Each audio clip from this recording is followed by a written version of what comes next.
બનાસકાંઠા જિલ્લાના વાવ તાલુકા મથકે અસામાજિક તત્વો બેફામ બન્યા છે, જેમાં વાવના હરિપુરા પ્લોટ વિસ્તારમાં મહિલા પર છરા વડે ઘાતકી હુમલો કરાયો હોવાની ફરિયાદ વાવ પોલીસ મથકે નોંધાઈ છે।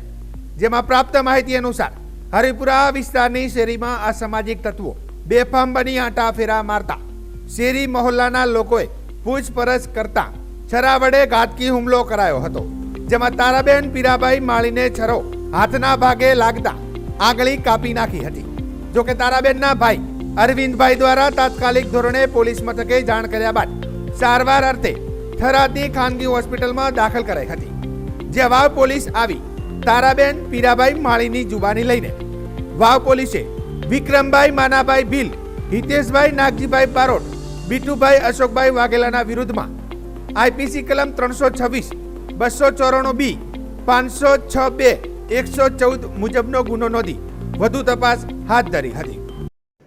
મારું નામ તારાબેન પીરાભાઈ માળી છે। પલોટ વિસ્તાર વાવમાં રહું છું। દારૂડી આવ્યા હતા એટલે મારા ભાઈ માથે હુમલો કરવા માટે, એટલે મેં મારા ભાઈને હુમલો કરતા મેં હાથ વાંચમાં મૂકી દીધો, એટલે મારી આંગળી કપાઈ ગઈ। શાના વડે હુમલો કર્યો હતો?